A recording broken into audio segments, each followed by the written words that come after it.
Karibu sana Nairobi, mtazamaji wa WeTV, sauti na kioo kwa jamii. Unaniita Ojwang, mtoto wa Mariam. Leo tumeshinda maeneo ya Shofco Youth Leaders Training hapa katika kaunti ya Nairobi.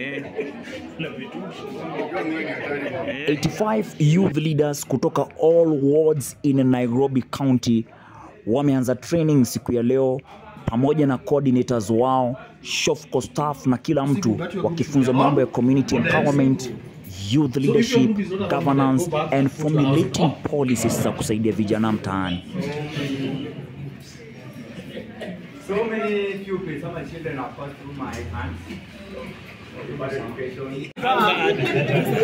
Wakati my area MCA ameka poster ama billboard ya kuonyesha kwamba ni yeye anatengeneza barabara, but on the other side wao wanatuambia kwamba area MCA ana mandate ya kutengeneza barabara. Nani anachenga nani?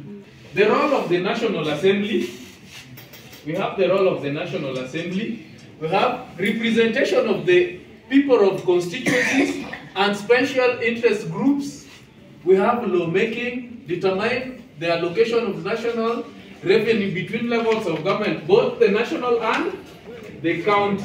So what's up?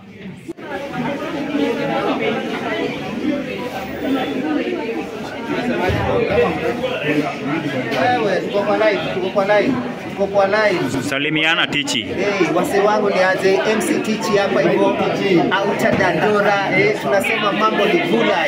Leo tumekuja kitu inaitwa Youth Voice to update my youth about what's going to happen kwa mtaa.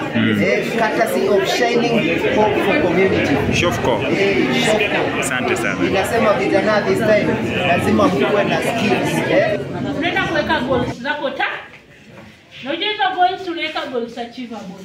Anakutoka mtu kama wewe mwenye unajua sisi tunafuatilia mambo ya hizi ndio tunaenda wapi.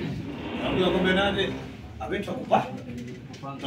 The moment tunaenda wote ninakuja mwambia nani niko na tona yake so.